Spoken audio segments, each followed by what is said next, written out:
Good morning વિદ્યાર્થી મિત્રો, શુભ સવાર। આજે આપણે એકાઉન્ટની અંદર જે ચેપ્ટર નંબર 1 શેરમૂડીના હિસાબો જોઈ રહ્યા છે એની અંદર આજે એક નવો મુદ્દો જોવાનો છે। નવો મુદ્દો છે મોસ્ટ ઇમ્પોર્ટન્ટ છે, એટલે યાદ રાખજો મોસ્ટ આઈએમપી છે। આ થિયરિકલ જે બાબત છે ને આજે આમનોટ પણ એની જોવાની છે, એ તમને આવડશે। એટલે જે બોર્ડની અંદર આપણા આ ચેપ્ટરમાંથી 2 દાખલા આવે છે આનુગુણના, એમાં આજે જે શીખવાનું કન્ટેન્ટ છે મુદ્દો જપ્તીનો છે, શેર જપ્તી એનો દાખલો આવે છે। જનરલી દર વર્ષે એક દાખલો હોય જ, રાઈટ। બેમાંથી એક લખવાનો હોય એટલે એક જપ્તીનો હોય અને એ લગભગ પૂછાય અને આઈએમપી છે, સમજો। હવે વિદ્યાર્થી મિત્રો, આજના વિડીયોની અંદર આપણે શેર જપ્તીની જે થિયરી છે 3 મુદ્દાઓમાં અને એની આમનોધો છે ત્રણેય મુદ્દાઓની એ તૈયાર કરવાની છે। બહુ સરળ છે, પરંતુ લાસ્ટ વિડિયોની અંદર આપણે કેટલું શીખ્યા એ કહી નાખું તો છેલ્લે આપણે share premium, company share premium થી બહાર પાડે છે તે અંગેની આમનોધો અને એના દાખલા આપણે શીખી ગયા। એ પ્રકારના દાખલા તો આગળ આવવાના જ, અને સાથે સાથે આ પ્રકારનો મુદ્દો પણ એમાં ઉમેરાય। એટલે આ શેર જપ્તીનો મુદ્દો આજે આપણે જોવાનો। વિદ્યાર્થી મિત્રો, વિડિયો પૂરેપૂરો જોવાનો, આ વિડિયો પૂરેપૂરો સમજજો તો જ આવડશે શેર જપ્તી। કારણ કે ઘણા બધા જે અનુભવો છે ભૂતકાળના જે વિદ્યાર્થીઓ, એમને તમારે પૂછી લેવાનું શેર જપ્તીનો કન્ટેન્ટ કેવો છે મુદ્દો, રાઈટ। અઘરો નથી, બહુ સરળ છે, પણ સમજો ને તૈયાર કરો તો બહુ સરળ છે। એટલે આ બાબત ખાસ પૂરેપૂરું ધ્યાન રાખીને જોવાનો, સમજવાનો, આમનોધો પણ તૈયાર કરવાની। અને બીજું, આપણે આ ચેપ્ટરનો છેલ્લો કન્ટેન્ટ છે।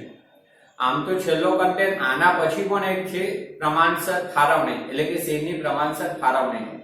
પણ આપણે આ વર્ષની અંદર જે 30% સિલેબસ ઘટાડી દીધો છે, એટલે શેરની પ્રમાણસર ફાળવણીનો જે મુદ્દો છે એ સિલેબસમાંથી રદ કરવામાં આવ્યો છે। એટલે હવે આપણે આ એકલો છેલ્લો કન્ટેન્ટ છે અને આ અંગેના દાખલા છે એટલા જોવાના છે, અને આના દાખલા આપણે ઘણા છે જે જોઈશું સ્વાધ્યાયમાં। જો વિદ્યાર્થી તો આજનો વિડિયો છે તમારા મુદ્દો છે એની અંદર શેર જપ્તી। હવે શેર જપ્તીનો મુદ્દો સમજો અને એની આમનોધો પણ આજે જ શીખવાની છે, આના પછી લઈશ। તો એમાં 3 બાબતો અને 3 મુદ્દા યાદ રાખવાના। ત્રણેય મુદ્દાની આમનોધો અલગ અલગ પ્રકારે થાય। એક શેર જપ્ત કરવા અંગેની, જપ્ત જે શેર થાય એ ફરીથી બહાર પાડવા અંગેની, અને શેર જપ્તીની બાકી અંગેની આ 3 મુદ્દાની ચર્ચા કરીશું। હવે શેર જપ્ત, તો જપ્ત કરવું એટલે આપણને ખબર છે કે હડપી લેવું, એટલે કોઈની પાસેથી લઈ લેવું। આપણે આ બાબત, આ શબ્દ સાંભળેલો છે જપ્ત અંગેનો આપણા વ્યવહારિક જીવનમાં। તમે તમારા આજુબાજુમાં અથવા ક્યાંક મિત્ર વર્તુળ કે સગા સંબંધીમાં આવો શબ્દ સાંભળ્યો હોય કે જપ્ત કરવું। જપ્ત કરવું એટલે પડાવી લેવું, લઈ લેવું, આવું કહેવાય છે। પણ આપણે જે વાણિજ્યની બાબતમાં કહીએ આપણે તો જપ્ત કરવું, અને એ પણ શેરની બાબતમાં કહીએ તો આમ હડફી લેવું એવો નથી, કાયદા પ્રમાણે લઈ લેવું થાય છે। તો જોઈએ આપણે પહેલો મુદ્દો છે શેર જપ્તી। હવે શેર જપ્તી એટલે તો આપણે અગાઉ શીખતા આવ્યા કે કંપની જાહેર જનતામાં શેર બહાર પાડે છે। આ શેર બહાર પાડે છે અને શેર હોલ્ડરો શેર અરજીઓ કરે, અને કંપની શેર હોલ્ડરોના જે શેર છે મંજૂર કરે। હવે શેર હોલ્ડરો પાસેથી જે રકમ મંગાવવાની છે તો અમુક રકમ અરજી વખતે, બાકી મંજૂરી વખતે, અને ક્યારે કંપની હપ્તામાં પણ રકમ મંગાવે છે, અરજી મંજૂરીને હપ્તામાં। પરંતુ આપણે અગાઉ શીખ્યા કે કોઈ શેર હોલ્ડર કોઈ પણ કારણસર કે આર્થિક કે અન્ય બાબતોસર જો મંજૂરીની રકમ ભરતો ન હોય તો, અથવા મંજૂરી ભરી હોય અથવા હપ્તો ન ભરતો હોય તો કંપનીને આ રકમ મળતી નથી, તો એ મળવાના બાકી હપ્તા કહેવાય। તો કંપની શું કરશે, આવા શેર હોલ્ડરો પાસેથી જે હપ્તા મળવાના બાકી છે, કાં તો મંજૂરીની રકમ બાકી રહી ગઈ હોય ભરવાની શેર હોલ્ડરને, મંજૂરી ભરી હોય તો શાયદ હપ્તો જે કંપની મંગાવ્યો પ્રથમ કે આખરી એ ભરવાનો બાકી રહી ગયો હોય, તો કંપની એને સમય મર્યાદા આપે ભરવા માટે કે અમુક દિવસમાં, 15 દિવસ, મહિનો, 2 મહિનામાં એ હપ્તાની રકમ જમા કરાવવી।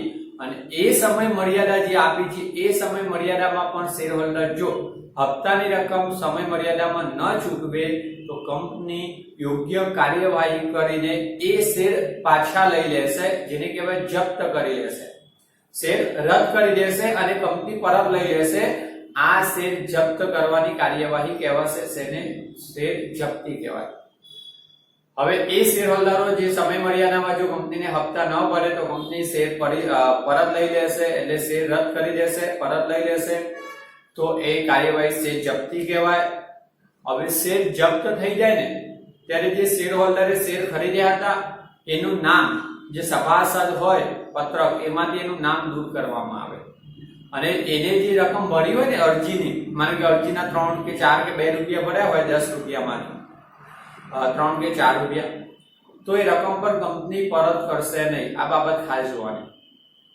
શેર હોલ્ડરે પોતે ધારણ કરેલા શેર પર અરજી ભરી છે, માનો કે મંજૂરી અને હપ્તો નથી ભરતો, કંપની સમય મર્યાદા આપે અને એમાં પણ ન ભરે તો એના શેર જપ્ત કરી લેશે, પરત લઈ લેશે, એનું નામ શેર હોલ્ડર તરીકે રદ કરી દેશે અને એને જે અરજીની રકમ ભરી હતી એ પણ કંપની પરત કરતી નથી. આને શેર જપ્તી કહેવાય. આ શેર ફરીથી બહાર પાડવાનો અધિકાર છે, એ આ મુદ્દામાં ચર્ચા કરું છું. પહેલા મુદ્દો જોઈ લઈએ. જુઓ, શેર જપ્ત કરવા અંગે તો જો શેર જપ્તી એટલે જ્યારે આ વ્યાખ્યા મોસ્ટ એમબી છે, વ્યાખ્યા તમારે એક ગુણમાં તૈયાર કરવાની છે. શેર જપ્તીને આપણે વિભાગ બી ની અંદર એક ગુણના પ્રશ્નો પણ આવે છે, તેમાં વ્યાખ્યા પૂછાય શેર જપ્તી એટલે શું અને પૂછાયેલી છે બોર્ડમાં. ઓકે, જુઓ, જ્યારે કોઈ શેર હોલ્ડર તેને ધારણ કરેલ શેર પર ભરવાની થતી કોઈ પણ હપ્તાની રકમ, હવે ભરવાની થતી એટલે એ શેર હોલ્ડરે જ્યારે શેર અરજી કરી હોય, કંપની શેર અરજીઓ પછી મંજૂર કરી દેશે, એટલે અરજીની રકમ તો ભરી જ હોય, હંમેશા યાદ રાખજો. હવે અરજી એમને મંજૂર થઈ ગયા અરજીના નાણાં, પછી કંપની મંજૂરી અને હપ્તાઓ મંગાવે, એટલે મંજૂરી એક હપ્તો જ કહેવાય. તો મંજૂરી અને હપ્તાઓની રકમ મંગાવશે તો એને મંજૂરી અથવા કોઈ પણ પ્રથમ કે આખરી હપ્તાની રકમ નિયત સમય મર્યાદામાં કંપની સમય આપશે ભરવાનો, એ સમય મર્યાદામાં કંપનીને ન ચૂકવે તો કંપની આર્ટિકલ ઓફ એસોસિએશનની જોગવાઈને આધીન, જે આર્ટિકલ ઓફ એસોસિએશન એટલે આવેદન પત્રની જે જોગવાઈ છે એને આધીન તેના શેર જપ્ત કરે છે અને આ કાર્યવાહીને શેર જપ્તી કહેવાય. કંપનીના આવેદન એટલે કે આર્ટિકલમાં જોગવાઈ કરેલી જ હોય કે કોઈ શેર હોલ્ડર મંજૂરી પણ એક હપ્તો કહેવાય, યાદ રાખજો. શેર મંજૂર થઈ ગયા ને, અરજીના નાણાં મંજૂર કર્યા કે આમને શેર ફાળવી દીધા, પછી જે હપ્તા મંગાવે પછી મંજૂરી કે પ્રથમ કે આખરી હપ્તા તરીકે જ ઓળખાય. તો કંપની આવેદન પત્ર કે આર્ટિકલમાં જે જોગવાઈ છે એટલે કે તો એ જોગવાઈમાં ઠરાવ કરે છે કે શેર હોલ્ડર જો અરજી કે મંજૂરી કે હપ્તાના નાણાં ન ભરે તો એની સમય મર્યાદા જે આપવામાં આવી હોય નક્કી કરેલી, એ સમય મર્યાદા પછી એના શેર જપ્ત કરવા, પરત લઈ લેવા, એનું નામ શેર હોલ્ડર તરીકે રદ કરી દેવું. ઓકે, આ કાર્યવાહી શેર જપ્તી. ખાસ આ બાબત ધ્યાન રાખવાની. જુઓ, જપ્ત કરેલા શેર પર શેર હોલ્ડર દ્વારા કંપનીમાં અગાઉ ભરેલ રકમ કંપની દ્વારા જપ્ત કરી લેવામાં આવશે, એટલે કે તે રકમ શેર હોલ્ડરને પરત કરવામાં આવતી નથી. માનો કે કોઈ શેર હોલ્ડરે કંપનીએ અરજી, મંજૂરી અને હપ્તો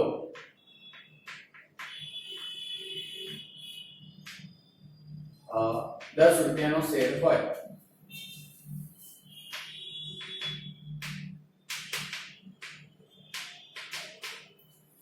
કંપની જ્યારે શેર બહાર પાડે ત્યારે શેરની મૂળ કિંમત 10 નો એક એવા શેર બહાર પાડ્યા હોય.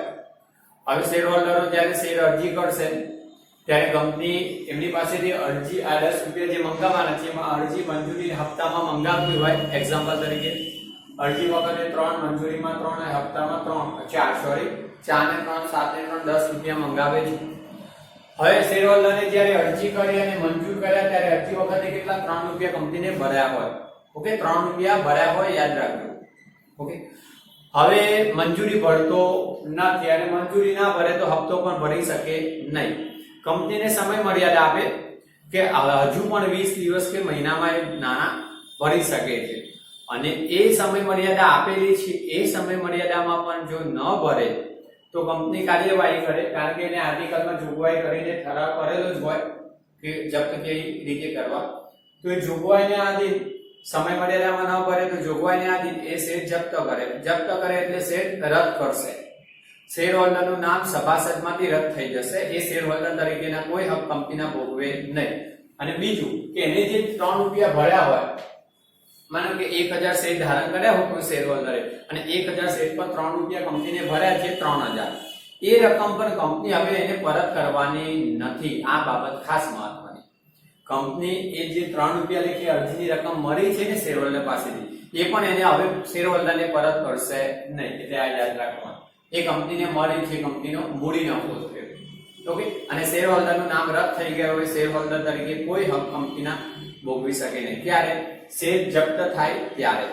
ઓકે, હવે બીજું વિદ્યાર્થી મિત્રો, હવે કંપની આ રીતના શેર જપ્ત કરી શકે છે. એની આમનો જપ્ત કરવામાં આવે ત્યારે આમનો આપણે આના પછી જોઈએ. બીજો મુદ્દો આ ખાસ. હવે જપ્ત થયેલા શેર ફરીથી બહાર પાડવા અંગે. હવે કોઈ શેર હોલ્ડર છે, એના શેર જપ્ત કર્યા છે, માનો કે 1000 જે શેર હોય જપ્ત કરી લીધા. ઓકે, તો હવે આ શેર કંપની રાખશે ને, કંપની ફરીથી બહાર પાડે, તો જપ્ત થયેલા શેર ફરીથી બહાર પાડવા અંગેનો મુદ્દો જોઈએ. તો વિદ્યાર્થીઓ ખાસ યાદ રાખજો, કંપની શેર હોલ્ડરના શેર જપ્ત કરી શકે છે, એને સંપૂર્ણ સત્તા છે, પણ એટલે કે જોગવાઈ કરી છે તે રીતે આધીન. પણ આ શેર ફરીથી બહાર પાડવાની પણ સંપૂર્ણ સત્તા છે. જપ્ત થયેલા શેર ફરીથી બહાર પાડવાની કંપનીના ડિરેક્ટરો એટલે સંચાલકોને સંપૂર્ણ સત્તા છે. આ શેર કેવી રીતના બહાર પાડવા? તો આ શેર જે મૂળ કિંમત હોય 10 નો હોય તો 10 માં પણ બહાર પાડી શકે, મૂળ કિંમત કરતા વધુ કિંમત એટલે પ્રીમિયમે પણ બહાર પાડી શકે, અને આ મૂળ કિંમત છે એનાથી ઓછી કિંમત જે વટાવથી પણ બહાર પાડી શકે. આ પ્રકારના શેર વટાવથી બહાર પાડવા માટે મંજૂરીની જરૂર નથી. આમ તો આપણે જોયું ને 2013 ના કંપની ધારા અન્વયે કંપની હવેથી વટાવથી શેર બહાર પાડી શકે નહીં, પરંતુ જપ્ત થયેલા શેર છે ને એ વટાવથી બહાર પાડી શકે છે. રાઈટ? હવે મિત્રો વટાવથી શેર બહાર પાડે તો વટાવ કેટલો આપવો? તો વધુમાં વધુ એટલો જ વટાવ આપી શકે કે કંપનીને આ શેર પર મળેલી રકમ હોય તેટલો. મતલબ કે કંપનીને 3 રૂપિયા આ શેર પર મળેલા છે. જોજો મેં કીધું ને, એક શેર હોલ્ડર હતો, 1000 શેર ધારણ કર્યા, એને 3 રૂપિયા ભર્યા હતા, બાકી આ 2 હપ્તા ભરતો નથી, એટલે 7 રૂપિયા નથી ભરતો, શેર જપ્ત કરી લીધા કંપનીએ. રાઈટ? હવે કંપનીને 3 રૂપિયા તો મળ્યા છે આ 1000 શેર પર, તો કંપની હવે જ્યારે ફરીથી બહાર પાડે ત્યારે વટાવ કેટલો આપી શકે? તો વટાવ વધુમાં વધુ 3 રૂપિયા, એટલે કે 3 રૂપિયા નહીં મંગાવે તો ચાલે, પણ 7 રૂપિયા તો કંપનીને મળવા જોઈએ. આ યાદ રાખજો. એટલે 7 રૂપિયામાં બહાર પાડી શકે છે, 8 રૂપિયામાં પણ બહાર પાડી શકે, 9 રૂપિયામાં પણ બહાર પાડી શકે. એટલે કે 9 રૂપિયામાં બહાર પાડે તો 1 રૂપિયો વટાવ થયો, પણ 3 રૂપિયાથી વધુ વટાવ આપી શકે નહીં. એટલે કે 6 રૂપિયામાં બહાર પાડે તો 4 રૂપિયા વટાવ થયો, 4 રૂપિયા આપી શકે નહીં. એટલે કે જે ભરાયેલી રકમ હોય ને શેર પર એટલો જ વટાવ આપી શકે. જો એ શેર હોલ્ડરે 2 હપ્તા ભર્યા હોય, 3 અને 6 રૂપિયા ભરેલા હોય, તો હવે 4 રૂપિયા ન મળ્યા હોય ને શેર જપ્ત થયા ને, તો વધુમાં વધુ હવે 4 રૂપિયા જ વટાવ આપી શકે. ઓકે, સોરી, વધુમાં વધુ 6 રૂપિયા ભરાયેલી રકમ જેટલો 6 રૂપિયા જ વટાવ આપી શકે, એનાથી વધુ ન આપી શકે. ઓકે, જુઓ, જપ્ત થયેલા શેર કંપની ફરીથી બહાર પાડી શકે છે, અને આ બહાર પાડે આપણે આવશે ને આપણે એની આમનોંધો પણ કરવાનો. બીજું, આ અંગે ડિરેક્ટરો એટલે સંચાલકોને કાયદા દ્વારા સંપૂર્ણ સત્તા છે. એટલે 2013 ના કંપની ધારા કાયદા પ્રમાણે જપ્ત થયેલા શેર ફરીથી બહાર પાડવા કંપનીના સંચાલકોને સંપૂર્ણ સત્તા મળેલી છે. બીજું એટલે કે સેબીની મંજૂરી આમાં જરૂરી ન હોય, કારણ કે જ્યારે કંપની નોંધાયેલી હોય, જાહેર જનતામાં શેર બહાર પાડવાના હોય ત્યારે જ રજીસ્ટર થવું જોઈએ, સેબીની મંજૂરી જોઈએ. હવે એ મંજૂરી મળ્યા પછી બહાર પાડ્યા હોય ને જો આ રીતના જપ્ત થતા હોય તો જપ્ત થયેલા શેર બહાર પાડવા અંગે કોઈ મંજૂરીની જરૂર નથી. એ કાયદા પ્રમાણે સંપૂર્ણ સત્તા છે સંચાલકોને. બીજું, ડિરેક્ટર્સ એટલે કે સંચાલકો આ શેર મૂળ કિંમતે, પ્રીમિયમથી કે વટાવથી બહાર પાડી શકે. અને ખાસ ઇમ્પોર્ટન્ટ તમારે આ જ કન્ટેન્ટ શીખવાનું છે આમનોંધોમાં. જોજો મેં હમણાં સમજાવ્યું, મૂળ કિંમત એટલે 10 નો શેર 10 માં પણ બહાર પાડી શકે પ્રીમિયમથી. હવે 10 નો શેર તો 11, 12, 15 માં પણ બહાર પાડે, એટલે કે વધુ કિંમતથી એટલે પ્રીમિયમથી. અને વટાવથી બહાર પાડી શકે. પણ વટાવથી બહાર પાડવા માટે એક નિયમ યાદ રાખવાનો કે વટાવ કેટલો આપી શકે? તો વધુમાં વધુ વટાવ આપવો હોય તો આ ભરાયેલી રકમ જે હોય ને શેર પર એટલો જ આપી શકે. એટલે કે 3 રૂપિયા ભર્યા હોય તો 3 રૂપિયા વટાવ આપી શકે, એટલે 7 રૂપિયામાં બહાર પાડી શકે. પછી 2 રૂપિયા પણ આપી શકાય ને 1 રૂપિયો પણ અપાય, પણ મર્યાદા 3 જે ભરાયેલી રકમ છે એટલો જ વટાવ આપી શકાય. જો એ આમાં કીધું છે ને આઈએમપી છે. જપ્ત થયેલા શેર ફરીથી બહાર પાડતા કંપનીને ઓછામાં ઓછી તે શેર પર જે રકમ મૂડી પેટે વસૂલ મળી નથી તેટલી રકમ તો મળવી જ જોઈએ. એટલે કે કંપનીને વટાવ આપવો હોય તો ભરાયેલી રકમ જેટલો જ આપી શકે, મેં હમણાં કીધું. અને આ મુદ્દો શું કહે છે, કંપની જ્યારે જપ્ત થયેલા શેર બહાર પાડે ને એને ઓછામાં ઓછી કેટલી રકમ મળવી જોઈએ કે જે નથી મળી તેટલી રકમ. એટલે કે જે જપ્ત કર્યા હતા શેર 1000 એના પર મંજૂરીના 3 અને હપ્તામાં 4 એટલે 7 રૂપિયા નથી મળ્યા ને એ તો મળવા જોઈએ. ફરીથી શેર બહાર પાડે ને તો એ 7 રૂપિયા તો મળવા જોઈએ. હવે 7 રૂપિયા ઓછામાં ઓછા તો એને મળવા જ જોઈએ. એનો મતલબ કે વટાવ વધુમાં વધુ કેટલો 3 રૂપિયા જ આપી શકે ને, કારણ કે 3 રૂપિયા વટાવ આપે 10 ની મૂળ કિંમતમાંથી આ ભરાયેલી રકમ 3 રૂપિયા વધુમાં વધુ વટાવ આપે તો 7 રૂપિયામાં બહાર પાડે. જો 2 રૂપિયા જ વટાવ આપે, મર્યાદા 3 નહીં છે, પણ 2 રૂપિયા વટાવ આપે તો 8 રૂપિયા મળે તો એ તો મળી જ ગયા નહીં ભરાયેલી. એટલે કે જે રકમ નથી વસૂલ થઈ એ તો મળી જ જાય.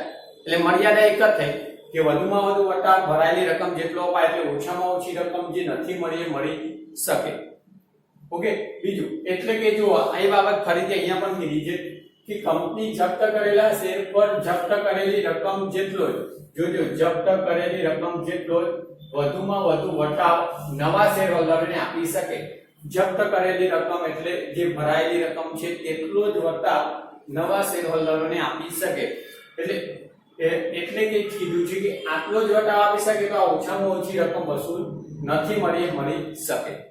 રાઈટ. એટલે આ બાબત ખાસ મોસ્ટ ટાઈમથી યાદ રાખવાની, લખી રાખવાની છે અને 2-3 વખત સમજવાની, આમનોધોમાં પણ સમજાવીશ. હવે પ્રશ્ન એ કે આ શેર જ્યારે બહાર પાડે તો કંપનીને એટલે બેંક સિલક, જ્યારે કોઈ શેર હોલ્ડર શેર ખરીદે નવા શેર બહાર પાડેલા તો કંપનીને બેંક સિલક મળે તો બેંક ખાતે ઉધાર, અને તે શેર મૂડી વધે તો ઇક્વિટી શેર બહાર પાડે તો ઇક્વિટી શેર મૂડી ખાતે. રાઈટ. પછી વટાવ પ્રીમિયમ એ દાખલાની અંદર આવશે ત્યારે હું સમજાવીશ. એટલે કે આમનો તો હમણાં કરાવું એમાં સમજાવીશ. વટાવ આપે તો શેર જપ્તી ખાતે પણ ઉધારવું પડશે. રાઈટ. અને પ્રીમિયમ આવે તો પ્રીમિયમની રકમ શું હોય, જમા કરવાની. મૂળ કિંમતે તો કોઈ પ્રશ્ન નથી, મેં આમનો બોલી તે બેંક ખાતે ઉધાર તે ઇક્વિટી શેર મૂડી ખાતે. કે આપણે હમણાં આમનો તો જોઈએ. હવે ત્રીજો મુદ્દો છે જપ્તીની બાકી અંગે. હવે કંપની જપ્તીની બાકી એટલે શું તો તમને કહી નાખું કે આ શેર જપ્તી ખાતે ભરાયેલી રકમ જે કંપની પાસે રહેવાની છે. યાદ રાખજો, જે શેર હોલ્ડર પાસેથી રકમ મળેલી છે એ અગાઉ મળેલી રકમ કંપની દ્વારા જપ્ત કરી લેવામાં આવશે. એટલે કે આ 3 રૂપિયા ભરાયેલા હતા એ શેર જપ્ત કરેલા છે એ કંપની જ રાખશે. આ કંપનીની શેર જપ્તીની રકમ કંપનીનો મૂડી નફો છે, કારણ કે એ મળેલી પરત કરવાની નથી કોઈ શેર હોલ્ડરને, તો એ કંપનીનો મૂડી નફો છે. એટલે આ મૂડી નફો હોવાથી કંપની આ શેર જપ્તીની રકમ મૂડી અનામત ખાતે લઈ જશે. તમને ખબર છે કે મૂડી નફો કયા ખાતે લઈ જવાય, તો મૂડી નફો એ મૂડી અનામત ખાતે લઈ જવાય. આ ચેપ્ટરની શરૂમાં થિયરી ચાલવી ત્યારે પણ મૂડી નફા વિશે, મૂડી અનામત વિશે મેં લખાયું. એમાં લખ્યું શેર જપ્તી અંગે થતો નફો પણ મૂડી અનામત ખાતે લઈ જવાય. ઓકે. તો જો એ બાબત ફરીથી છે. બીજી 3 બાબત કહી નાખું કે આ જે શેર જપ્તીની રકમ છે ને એ કંપનીના બાકાશ્રયમાં ઇક્વિટી લેવા બાજુ જે ભરાયેલી મૂડી હોય ને એ ભરાયેલી મૂડીમાં જ ઉમેરી દેવાની. એટલે કે જે શેર હોલ્ડરના 3 રૂપિયા કે 4 રૂપિયા મળી ગયા છે અરજી વખતે જ્યારે મંગાવ્યા તે, તો અથવા મંજૂરી પણ મળી ગઈ હોય એમ 7 રૂપિયા મળ્યા હોય તો એ ભરાયેલી રકમ ભરાયેલી મૂડી અથવા ભરપાઈ થયેલી મૂડીમાં ઉમેરાય. રાઈટ. બીજું, શેર જપ્તી વખતે વધુમાં વધુ વટાવ જે ભરાયેલી રકમ છે એટલો જ આપી શકાય, એ પણ મેં તમને કીધું. અને છેલ્લું, શેર જપ્તી ખાતાની બાકી મૂડી નફો છે, કારણ કે કંપનીએ જપ્ત કરેલી છે તો મૂડી નફો મૂડી અનામત ખાતે લઈ જવાય. જુઓ, જપ્ત થયેલા શેર ફરીથી બહાર પાડ્યા પછી, એટલે કે ફરીથી બહાર પાડી જશે. આ જપ્ત થયા પછી ફરીથી બહાર પાડે, આ ક્રાઇટેરિયા યાદ રાખવાનો. જો તે શેર અંગે જપ્તી ખાતે બાકી રહે તો તે બાકીની રકમ મૂડી અનામત ખાતે લઈ જવાય. હવે માનો કે શેર જપ્ત થયા ત્યારે 3 રૂપિયા જે અરજી વખતે ભરાયેલા હતા એ કંપની જપ્તી ખાતે લઈ લેશે જમા, કારણ કે નફો છે 3 રૂપિયા. હવે એ શેર ફરીથી બહાર પાડે છે. ઓકે. બહાર પાડે તો વધુમાં વધુ કેટલો વટાવ આપે, આ જે ભરાયેલી રકમ છે 3 રૂપિયા એટલો જ જે જપ્તી ખાતે લખેલી છે જમા. જો 3 પૂરો વટાવ આપી દેશે તો મૂડી અનામત ખાતે કોઈ રકમ લઈ જવાની નથી, પણ જો એ 3 રૂપિયામાંથી 1 રૂપિયો જ વટાવ આપીને બહાર પાડે, હવે 3 માંથી 1 રૂપિયો વટાવ આપ્યો તો 10 માંથી 1 રૂપિયો વટાવ થાય તો બાકીના 9 રૂપિયા મંગાવશે, યાદ રાખજો, રાઈટ? તો હવે 3 રૂપિયામાંથી 1 રૂપિયો વટાવ આપ્યો તો જપ્તી ખાતે 2 રૂપિયા શેરડી જમા રહ્યા, એ શેરડી જમા રકમ મૂડી અનામત ખાતે લઈ જવાની, રાઈટ? એ મૂડી નફો. આગે શેર જપ્તીનો વ્યવહાર એ રોજબરોજનો નથી. આ રીતના જપ્તી ક્યારેક મરવાના બાકી હપ્તા ક્યારેક એવો અપવાદ બનતો હોય શેર હોલ્ડરો પાસેથી ન મળતી હોય ત્યારે જ આ કાર્યવાહી થાય જપ્તીની, અને ત્યારે જ આ પ્રકારનો મૂડી નફો ઉદ્ભવે ક્યારે, એટલે એ મૂડી નફો છે ને મૂડી અનામત ખાતે લઈ જવાય. એ જ બાબત ફરીથી આવી જો, શેર જપ્તી એ કંપનીનો રોજબરોજનો વ્યવહાર નથી. મેં હમણાં કીધું, જપ્તી દ્વારા કંપનીએ જે કાંઈ ફાયદો થાય તે મૂડી નફો કહેવાય. કારણ કે આ નફો લાંબા ગાળે જ ઉદ્ભવતો હોય, ક્યારેક જ ઉદ્ભવે. કારણ કે જપ્તી કરવી એ રોજબરોજનો વ્યવહાર નથી અને કોઈ શેર બહાર પાડી અને જે નાણાં એકઠા કરવાની કોઈ વિધિ નથી આ પ્રકારની કે અરજી મંજૂરી અને હપ્તા મંગાવે એમ જપ્તી થાય. કોઈ શેર હોલ્ડરો ક્યારેક સમય મર્યાદામાં પણ કંપનીને આ પ્રકારના કોઈ હપ્તાની કોઈ પણ અરજી સિવાય કોઈ પણ હપ્તાની રકમ ન ભરતા હોય તો કાર્યવાહી થાય જપ્તીની. જે ક્યારેક લાંબા ગાળે આવો વ્યવહાર ઉદ્ભવે એટલે એ જપ્તીમાંથી જે નફો મળે મૂડી નફો છે, રાઈટ? તેથી શેર જપ્તીની રકમ મૂડી અનામત ખાતે લઈ જવામાં આવે છે. આ મોસ્ટ આઈમ્પી યાદ રાખો, શેર જપ્તી ખાતાની રકમ ક્યારે જે વધી હોય ને તે એટલે જપ્ત થાય ને એટલે જે ભરાયેલી રકમ જપ્તી ખાતે જમા લેવાય, પછી એમાંથી જે વટાવ આપવામાં આવે છે બહાર પાડવામાં આવે છે ત્યારે જે વટાવ અપાય એટલી જપ્તીની રકમ ઉધારાય, અને પછી જો વધી હોય તો પૂરેપૂરો વટાવ આપી દેવામાં આવે તો પછી વધે નહીં કોઈ રકમ જપ્તી ખાતે. પણ એમાંથી ઓછી રકમનો વટાવ આપ્યો તો બાકી જે જપ્તીની વધી રકમ એ મૂડી અનામત ખાતે લઈ જવામાં આવશે. ઓકે, તો આ થિયરી વિદ્યાર્થી મિત્રો લખી લો. મોસ્ટ આઈમ્પી આ બાબત યાદ રાખજો, આ બાબત પણ યાદ રાખજો. અને આ જે બાબત છે એ પૂર્વમાં પણ પૂછાયેલી જપ્તી ખાતાની બાકી કયા ખાતે લઈ જવાય, તો જપ્તી ખાતાની બાકી મૂડી અનામત ખાતે લઈ જવાય. થિયરીમાં પણ પૂછાય, દાખલામાં કરશો એટલે આવડી જ જશે, થિયરી બાબત યાદ રહી જશે. પણ અત્યારે બોર્ડ પર બધું લખી લેવાનું છે, આની કોઈ જરૂર નથી આ લખવાની. ઓકે, આ લખતા નહીં એટલે કે આ 3 બાબતો બાકી બધું લખી લો. અહીંયા આમનો તો જોઈ લઈએ 3 મુદ્દાની, એક જપ્ત કરવા અંગેની, બહાર પાડવાની અને જપ્તી ખાતાની બાકી અંગેની આમનો તો જોઈ લઈએ.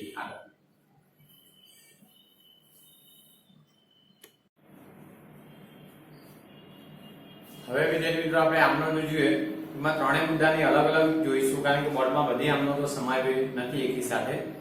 હવે અત્યારે આપણે કઈ જોઈશું આમનો તો ટાઇટલ લખી રાખજો કે શેર જપ્ત કરવા અંગેની આમનો તો છે, એટલે કે શેર જપ્તી અંગેની આમનો તો. તો એમાં પહેલો મુદ્દો હતો આપણે શેર જપ્ત કરવામાં આવે ત્યારે જે શેર જપ્તીની કાર્યવાહી છે એ કાર્યવાહી પૂર્ણ થાય એટલે કે શેર જપ્ત કરી લેવામાં આવે ત્યારે કયા પ્રકારની આમનો તો. તો એમાં બે પરિસ્થિતિ ઉદ્ભવે, એટલે ક્યારેક આ પ્રકારની પરિસ્થિતિ હોય તો આ આમનો તો થશે અને બીજી આ પ્રકારની ક્યારેક પરિસ્થિતિ હોય તો જપ્ત કરવાની આમનો તો આ પ્રકારે થશે.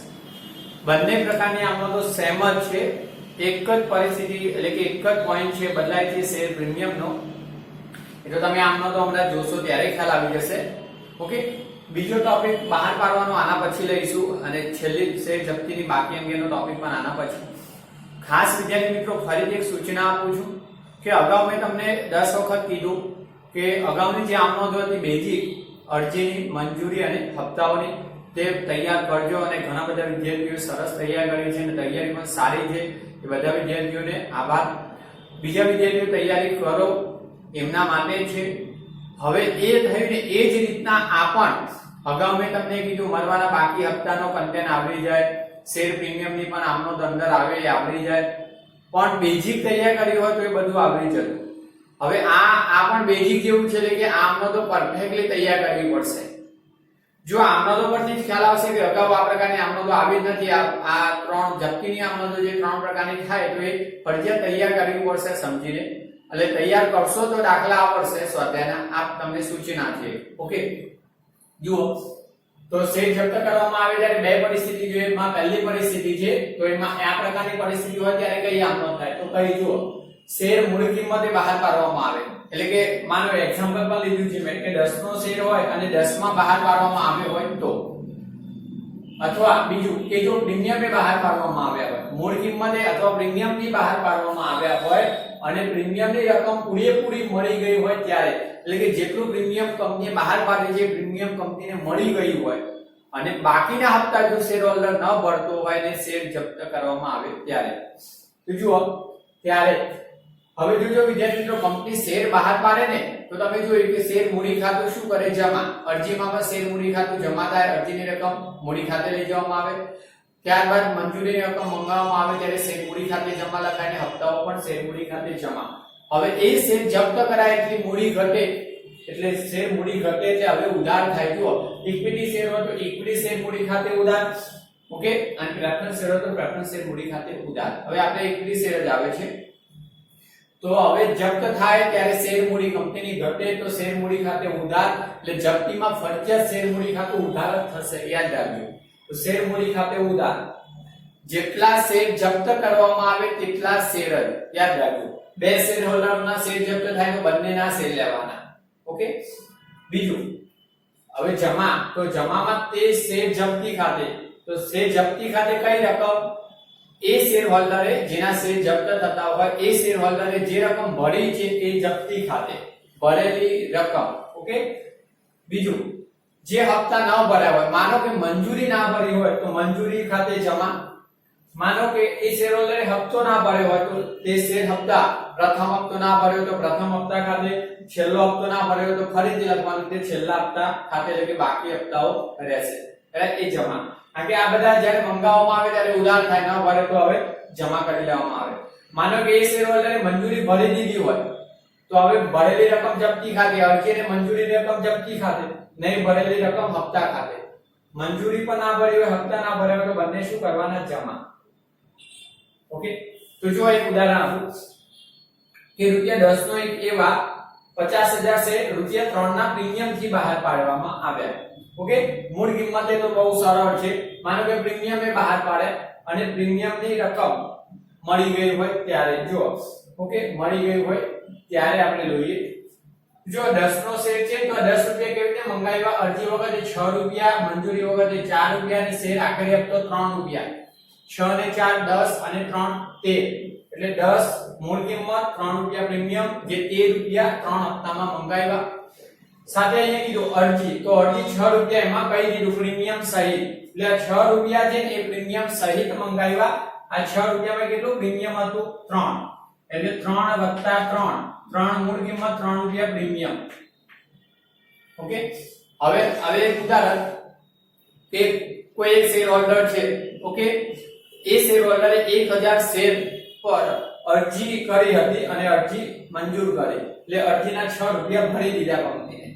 હવે મંજૂરી ભરી શકતો નથી, એટલે હપ્તો પણ પછી ના ભરી શકે, કારણ કે એ શેર હોલ્ડરની આર્થિક ક્ષમતા ના હોય, મંજૂરી ના ભરે તો પછી હપ્તા પણ ભરે નહીં. તો એ શેર હોલ્ડર મંજૂરી અને હપ્તાની રકમ ભરી શકતો નથી, તો કંપની શું કરે? એના શેર જપ્ત કરે, ઓકે. તો હવે કેવી આમત? તો જુઓ એ શેર હોલ્ડરે 1000 શેર ધારણ કર્યા હતા, તો 1000 શેર, ઓકે. આ શેર મૂળ કિંમત કેટલાનો હતો? 10 નો. તો અહીંયા યાદ રાખવાનું શેરની મૂળ કિંમત લખવાની. 1000 શેર જે જપ્ત કર્યા, ઓકે. 50,000 બહાર પાડ્યા, એમાંથી 1000 જે શેર જપ્ત કરીએ છીએ ને આપણે, એ 10 ની મૂળ કિંમત હોય તે અહીંયા એ રકમ 10,000 આવશે, ઓકે. બીજું હવે જપ્તી ખાતે કઈ રકમ? તો જપ્તી ખાતે વિદ્યાર્થી મિત્રો તમારે કઈ રકમ ભરાયેલી? તો 1000 શેર પર એ શેર હોલ્ડરે 6 રૂપિયા ભરી દીધા છે, અરજી ભરી છે, આ બે નથી ભર્યા, ઓકે. તો અરજીના કેટલા ભર્યા છે? 6 રૂપિયા પ્રીમિયમ સહિત, એટલે પ્રીમિયમ મળી ગયું છે, એટલે અહીંયા 6000 રૂપિયા આવશે. બીજું મંજૂરી કેટલા રૂપિયા નથી ભરી? 4 રૂપિયા, તો મંજૂરી ખાતે 1000 શેર ગુણ્યા 4 આવશે, રાઈટ. શેર મંજૂરી ખાતે, અને હપ્તો કેટલો નથી ભર્યો? તો શેર હપ્તો 3 રૂપિયા, અહીંયા 3 રૂપિયા. જોઈ લો 1000 શેર ગુણ્યા 10000 ઉધાર થશે. હવે 10000 ઉધાર થાય, એમાં 1000 ગુણ્યા 6000 જમા, 4000 જમા અને 3000 જમા. તો 4 ને 3 7, સોરી વિદ્યાર્થી મિત્રો અમારે બોલ છે. પ્રીમિયમ ભરાઈ ગયું, જો અરજી વખતે એને 6 રૂપિયા ભરી દીધા છે, એમાં 3 રૂપિયા પ્રીમિયમ, 3 રૂપિયા મૂળ કિંમત. જો પ્રીમિયમ ભરાઈ ગયું હોય ને તો પ્રીમિયમ ધ્યાનમાં લેવાનું નહીં, આ ખાસ. ના, અહીંયા ધ્યાનમાં લેવાનું મૂડી ખાતે તેના ભરાયેલી રકમમાં પ્રીમિયમ ધ્યાનમાં લેવાનું. એટલે અહીંયા 3000 જ આવે અરજીની રકમ જે ભરાયેલી છે મૂળ કિંમત. આ હપ્તા જે નથી ભર્યા તો એ હપ્તા ખાતે. એટલે મૂળ વાત એક બાબત કે જ્યારે પ્રીમિયમ થી શેર બહાર પાડ્યા હોય આ રીતના અને પ્રીમિયમની રકમ જે અરજી ભરી એની સાથે ભરાઈ ગઈ છે તો પ્રીમિયમને આખી આવકમાં ક્યાં ધ્યાનમાં લેવાનું છે નહીં. ક્લિયર? જો બધી જ મૂળ કિંમતો એટલે કે અહીંયા 10 નું જ લેવાનું, પ્રીમિયમ નહીં લેવાનું. અરજી ખાતે જે ભરાયેલી રકમ છે તે લેવાની, મંજૂરીના હપ્તામાં જે નથી ભરાયા તે. ઓકે. બીજી એક બાબત, આ શેર કંપની માનો કે એ શેર હોલ્ડરે બે ભર્યા છે હપ્તા, 6 અને 4 મંજૂરી પણ ભરી દીધી છે. તો અહીંયા કઈ રકમ આવવાની? 4 રૂપિયા અરજીના અને 3 રૂપિયા 4 રૂપિયા મંજૂરીના, 3 રૂપિયા અરજીના એટલે 7 રૂપિયા લેવાના. પછી મંજૂરી ખાતે રકમ આવશે નહીં જમા, ભરાયેલી રકમ જપ્તી ખાતે આવી ગઈ. પછી હપ્તો જે બાકી છે 3 હપ્તા ખાતે. ઓકે. તો એક આ પ્રકારની આમનો. બીજી આ પ્રકારની કન્ડિશન આના જેવી છે. જો શેર પ્રીમિયમ થી બહાર પાડવામાં આવ્યા હોય અને પ્રીમિયમની રકમ મળવાની બાકી હોય, આની અંદર પ્રીમિયમ મળી ગયું ત્યારે કઈ પ્રકારની આમનો જોઈ? પ્રીમિયમ મળી ગયું તો અરજી વખતે ત્યારે. હવે અહીંયા કીધું કે પ્રીમિયમની રકમ મળી ના હોય ત્યારે, તો ત્યારે આ પ્રકારે જો શેર મૂડી ખાતે ઉધાર, માનો કે 1000 શેર હતા તો 10 નો હોય તો 10 રૂપિયા એટલે મૂળ કિંમત લખવાની શેરની. પ્રીમિયમ ન મળી હોય તો જામીનગીરી પ્રીમિયમ ખાતે ઉધાર. હવે આપણે પ્રીમિયમ થી બહાર પાડે તો પ્રીમિયમ જમા લખતા, હવે શેર રદ થાય ને અને પ્રીમિયમ ન મળી હોય તો એટલી રકમ પ્રીમિયમ ખાતે શું કરી લેવામાં આવે? ઉધાર. ક્લિયર? તો જો જામીનગીરી પ્રીમિયમ ખાતે ઉધાર, કઈ રકમ? નહીં મળેલ પ્રીમિયમની રકમ. ઓકે. તો અહીંયા 10 રૂપિયા મૂળ કિંમત, 1000 શેર ગુણ્યા 10 રૂપિયા એક્ઝામ્પલ આપણે જે જપ્ત કરીએ છીએ. પ્રીમિયમ ન મળી હોય, માનો કે હવે આ પ્રીમિયમ છે અરજી 3 રૂપિયા અને હવે 7 રૂપિયા એટલે 4 રૂપિયા મૂળ કિંમત ને 3 રૂપિયા પ્રીમિયમ. અને કે પ્રીમિયમ સહિત મંગાવ્યા છે મંજૂરીના. હવે એ શેર હોલ્ડરે અરજી ભરી છે પણ આ બે હપ્તા નથી ભરતો, એનો મતલબ મંજૂરી વખતે જે પ્રીમિયમ 3 રૂપિયા છે એ પણ નથી ભરતો, એટલે પ્રીમિયમ મળવાનું બાકી છે. તો હવે મળવાની બાકી પ્રીમિયમની રકમ અહીંયા, તો અહીંયા 1000 શેર ગુણ્યા 3 રૂપિયા લેવાશે અને અહીંયા 1000 શેર ગુણ્યા 10 મૂળ કિંમત. પણ પ્રીમિયમ નથી મળ્યું ને એટલે પ્રીમિયમ અહીંયા ઉધારવાનું. ઓકે. હવે જો આ તો પછી એના જપ્તી ખાતે કઈ રકમ એને ભરેલી, તો ભરેલ શું છે? અરજી. તો અહીંયા જપ્તી ખાતે અરજીની રકમ 1000 શેર ગુણ્યા 3 રૂપિયા. ઓકે. મંજૂરી, તો મંજૂરી કેટલી નથી ભરી? હવે પ્રીમિયમ ન મળ્યું હોય ને તો પ્રીમિયમ તમે ઉધારી, તો હવે પ્રીમિયમ સહિત જ રકમ જે હપ્તાની હોય તે, મંજૂરી 7 રૂપિયા છે તો પ્રીમિયમ સહિત જ લેવાની 7 રૂપિયા. ઓકે. અને હપ્તો કેટલો? 3 રૂપિયા નથી ભરે તો હપ્તા ખાતે પણ 3 રૂપિયા. એટલે બાકીની આમનો દેના એ છે. ભરાયેલી રકમ જપ્તી ખાતે, નહીં ભરાયેલી રકમ જે તે હપ્તા ખાતે. ઓકે. જોયો 10 ને 3 3 7 10 ને 3 13 થઈ ગયું. મૂળ એક જ વાત, જો પ્રીમિયમ થી બહાર પાડીને પ્રીમિયમ મળી ગયું તો આ પ્રકારની આમનો એટલે કે પ્રીમિયમ ક્યાંય ધ્યાનમાં લેવાનું નહીં. આ ઓકે. જો અહીંયા કે પ્રીમિયમ ઉધાર્યું નથી અને પ્રીમિયમ સહિત રકમ કોઈ હપ્તામાં લખવાની પણ નથી. અને બીજો કન્ટેન્ટ કે પ્રીમિયમ થી બહાર પાડીને પ્રીમિયમ મળવાનું બાકી હોય તો પ્રીમિયમ ફરજિયાત ઉધારવાનું, નહીં મળેલું પ્રીમિયમ યાદ રાખજો. પાછું પ્રીમિયમની જેટલી રકમ ન મળે એટલું જ ઉધારવાનું. 3 હપ્તામાં પ્રીમિયમ મંગાવ્યું હોય, 3 આપણે છેલ્લો દાખલો એક જોયો પ્રીમિયમ વાળો, 3 હપ્તામાં મંગાવ્યું હોય તો જેટલું પ્રીમિયમ મળ્યું છે એ ધ્યાનમાં નહીં લેવાનું, નહીં મળે પ્રીમિયમ લખવાનું. 2 હપ્તાનું ભેગું થાય તો 2 હપ્તાનું પણ અહીંયા લખવાનું જપ્ત થાય ત્યારે. ભરાયેલી રકમ જપ્તી ખાતે, નહીં ભરાયેલી રકમ જે તે હપ્તા ખાતે. ઓકે. તો બસ વિદ્યાર્થી મિત્રો 2 આમનો તો તૈયાર કરી લો. મોસ્ટ એન્ટ્રી છે આ અને બંને. ક્યારેક આ પ્રકારનો દાખલો હોય, ક્યારેક આ પ્રકારનો દાખલો હોય જપ્ત થાય તો. ઓકે. હવે શેર બહાર પાડવા અંગેની આમનો તો જોઈ લે આના પછી. ઓકે. તો આ લઈ લો અને આના પછી આપણે શેર બહાર પાડવા અંગેની આમનો જોઈએ.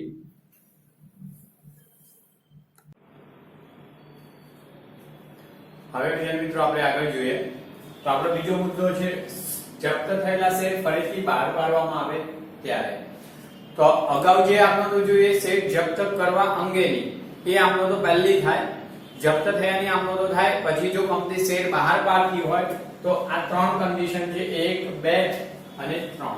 એટલે કે શેર બહાર પાડવા અંગે મેં અગાઉ જે ચલવી થિયરી એમાં કીધું કે જપ્ત થયેલા શેર બહાર પાડવાનો સંપૂર્ણ અધિકાર ડિરેક્ટરોને છે, એટલે કે સંચાલકોને. સંચાલકો આ શેર ફરીથી મૂળ કિંમતે બહાર પાડે અથવા એને પ્રીમિયમથી બહાર પાડે અથવા વટાવથી પણ બહાર પાડી શકે. તો એ ત્રણ છે: મૂળ કિંમતે બહાર પાડવા, પ્રીમિયમથી બહાર પાડવા અને વટાવથી. હવે તમને એવો મતલબ નથી કે આ ત્રણે ત્રણ આમનો તો આવે એવું નથી.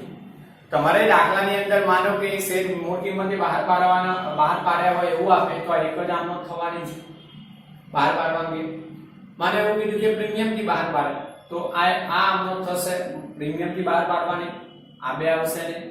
અને દાખલામાં વટાવથી બહાર પાડ્યા એટલે કે એવી કન્ડિશન ઓછી કિંમતે બહાર પાડ્યા હશે તો એકલી વટાવની જ આમનો કરવાની આવશે, આ બે આમનો તો કરવાની નથી. ત્યારે એટલે ત્રણમાંથી કોઈ એક પરિસ્થિતિ આપણા દાખલામાં હોઈ શકે. ઓકે, તો જોઈએ આપણે કાલની પરિસ્થિતિ. તો એક જપ્ત થયેલા શેર મૂળ કિંમતે બહાર પાડવામાં આવે ત્યારે, તો ક્યારેક દાખલામાં એવું આપે તો કે મૂળ કિંમતે બહાર પાડે, એનો મતલબ કે મેં અગાઉ જે ઉદાહરણ આપ્યું હમણાં કે 50,000 શેર દીઠ ₹10 લેખે બહાર પાડ્યા હતા ત્રણના પ્રીમિયમથી, પણ એની મૂળ કિંમત કેવી હતી? 10 નો શેર હતો. હવે માનો કે આ જપ્ત કરી દીધા, અગાઉ આપણે આમનો જોઈ, પણ હવે ફરીથી જ્યારે બહાર પાડે અને નવા શેર હોલ્ડરોને જ્યારે ખરીદવા માટે આમંત્રણ આપે તો આ 10 નો શેર હતો 10 માં જ બહાર પાડે તો મૂળ કિંમતે બહાર પાડે. હવે મૂળ કિંમતે બહાર પાડે તો એક પ્રકારની આમનો બેંક ખાતે ઉધાર, કારણ કે એટલી બેંક સિલક કંપનીને વધવાની નાણાં મળે તો બેંક ખાતે ઉધાર, અને એટલી શેર મૂડી પણ વધે કારણ કે બહાર પાડે છે અને શેર હોલ્ડર સામે ખરીદે છે તો કંપનીની શેર મૂડી વધે. જો ઇક્વિટી શેર હોય તો અહીંયા ઇક્વિટી શેર મૂડી ખાતે લખવાનું, પ્રેફરન્સ શેર હોય તો પ્રેફરન્સ શેર મૂડી ખાતે. આપણે ઇક્વિટી શેરના દાખલા આવે તો જો જપ્ત થયેલા શેર ફરીથી બહાર પાડવામાં આવે ત્યારે મૂળ કિંમતે, બેંક ખાતે ઉધાર તે શેર મૂડી ખાતે. માનો કે 1000 શેર હતા, મેં ઉદાહરણ આપ્યું, એ 10 રૂપિયામાં ફરીથી બહાર પાડે તો 1000 શેર ગુણ્યા 10, 1000 શેર ગુણ્યા 10 જે 10000 આવશે મૂળ કિંમતે બહાર પાડવાની. હવે ક્યારેક દાખલામાં એવું આપે કે જપ્ત થયેલા શેર પ્રીમિયમથી, તો જો બીજી પરિસ્થિતિ કે જપ્ત થયેલ શેર પ્રીમિયમથી બહાર પાડતા હોય ત્યારે, એટલે કે કંપનીએ જપ્ત થયેલા શેર ફરીથી પ્રીમિયમથી બહાર પાડે છે. ઓકે, તો એ 10 રૂપિયાનો શેર હતો, હવે ફરીથી એને 12 રૂપિયામાં બહાર પાડે. 3 રૂપિયા પ્રીમિયમ હતું એમાં જોયું, પણ એ 3 રૂપિયા મળી ગયેલું પ્રીમિયમ હોય અને હવે ફરીથી પ્રીમિયમથી બહાર પાડતી હોય, માનો કે 12 રૂપિયામાં બહાર પાડે તો 2 રૂપિયા જે વધારાના જે પ્રીમિયમ, ત્યારે શું આમને તો બેંક ખાતે ઉધાર. હવે પ્રીમિયમથી બહાર પાડે તો પ્રીમિયમ સહિત રકમ મળે તો બેંક ખાતે ઉધાર પ્રીમિયમ સહિત 1000 શેર ગુણ્યા 12 રૂપિયા, મૂળ કિંમત મૂડી ખાતે તો તે શેર મૂડી ખાતે. એટલે આ બે બાબત તો એક જ રહેવાની. તો બેંક ખાતે ઉધાર તે શેર મૂડી ખાતે. હવે પ્રીમિયમ છે તો તે જામીનગીરી પ્રીમિયમ ખાતે જમા. ઓકે, પ્રીમિયમની રકમ જામીનગીરી પ્રીમિયમ ખાતે જમા લેવાની. એટલે કે જો અહીંયા 12 રૂપિયા લેખે રકમ લખવાની, 1000 શેર હોય અને જો 12 રૂપિયામાં બહાર પાડે તો પ્રીમિયમ સહિત મૂડી ખાતે 1000 શેર ગુણ્યા મૂળ કિંમત 10 નો શેર હતો 10 રૂપિયા અને પ્રીમિયમ કેટલો? તો પ્રીમિયમ 2 રૂપિયા થવાનું ને. 10 નો શેર 12 રૂપિયામાં બહાર પાડે તો 2 રૂપિયા શું થાય? પ્રીમિયમ. તો એ 2 રૂપિયા પ્રીમિયમ ખાતે જમા લેવા. ઓકે, 11 માં બહાર પાડે તો મૂળ કિંમત 10 રૂપિયા, 1 રૂપિયો પ્રીમિયમ. 15 રૂપિયામાં ફરીથી બહાર પાડે તો 10 રૂપિયા મૂળ કિંમત, અહીંયા 15, જો પ્રીમિયમથી બહાર પાડે તો પ્રીમિયમ સહિત બેંક ખાતે કેટલા નાણાં મળે? પ્રીમિયમ સહિત, અને 10 રૂપિયા મૂળ કિંમત, 5 રૂપિયા પ્રીમિયમ. તો આ પરિસ્થિતિની આમનો થશે. ત્યારે કેવું બને કે કંપની જપ્ત થયેલા શેર વટાવથી બહાર પાડતો હોય ત્યારે, એટલે કે શેર વટાવથી બહાર પાડે ત્યારે. પણ વટાવથી બહાર પાડે ત્યારે એક બાબત યાદ રાખવાની કે કંપની વટાવ કેટલો આપી શકે. તો એ શેર હોલ્ડરે અગાઉ જે રકમ ભરી દીધી છે શેર પર અરજીની કે મંજૂરી, એ રકમ જેટલો જ વટાવ આપી શકે વધુમાં વધુ, એનાથી વધુ વટાવ આપે નહીં. ક્યારેક દાખલામાં એવું સેન્ટેન્સ લખેલું આવશે વધુમાં વધુ વટાવે બહાર પાડે, અથવા ક્યારેક રકમ આપી દેશે. હવે રકમ આપે ત્યારે સમજાવી દો, અને વધુમાં વધુ વટાવ અંગે જ્યારે દાખલો કરાવીશ ત્યારે લખાવીશ. કેમ કે અગાઉ મેં જપ્તી ખાતે કેટલી રકમ લખેલી હતી એ જોઈને કરવું પડે. એટલે કે જપ્તી ખાતે પ્રીમિયમ સહિત 6 હતા એકમાં, અને બીજી આમદનમાં પ્રીમિયમ વગર 3 રૂપિયા હતા. ચલો એ બાબત કહું કે 3 રૂપિયા ભરાયા હતા અરજીના, તો હવે કંપની બહાર પાડી શકે તો વધુમાં વધુ 3 રૂપિયા વટાવ આપે એટલે 7 રૂપિયામાં બહાર પાડી શકે. અને 8 માં પણ બહાર પાડી શકે પણ 3 થી ઓછો વટાવ આપવો પડે, વધુમાં વધુ 3. 4 રૂપિયા વટાવ આપી શકે નહીં. એનો મતલબ કે 10 રૂપિયાનો શેર હોય, મૂળ કિંમત 10 નો શેર આપણે અગાઉ જોયું જપ્ત કરેલો શેર ₹10 નો હતો. ઓકે, અને એની અરજીના 3 ભર્યા હતા જે જપ્તી ખાતે જમા લખ્યા હતા ભરેલી રકમ.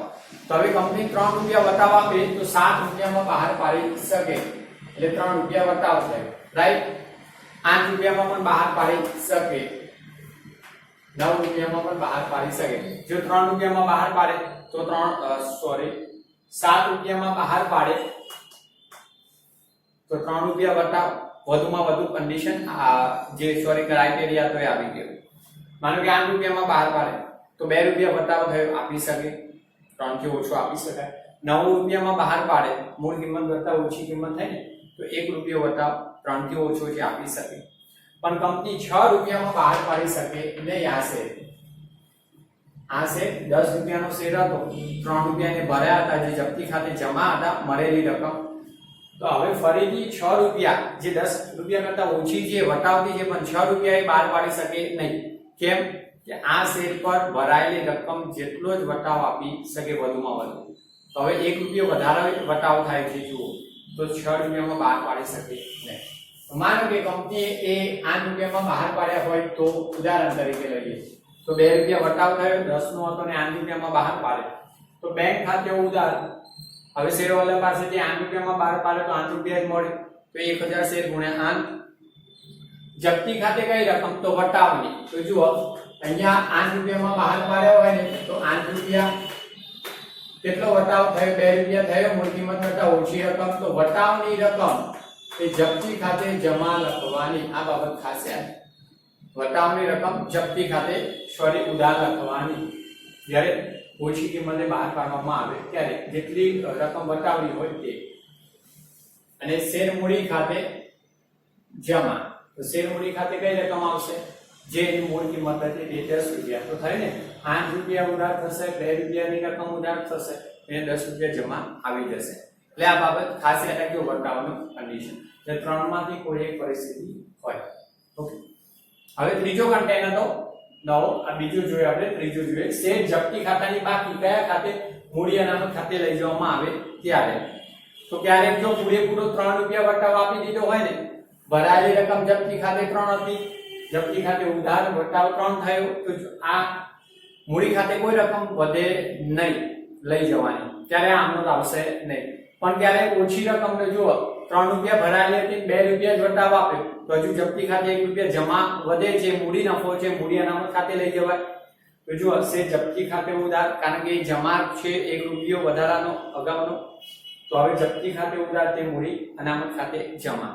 ઓકે, જપ્તી ખાતાની બાકી મૂડી અનામત ખાતે લઈ જવાની આમનોંધ આ જ રહેશે, આ બદલાવાની નથી, એક જ છે.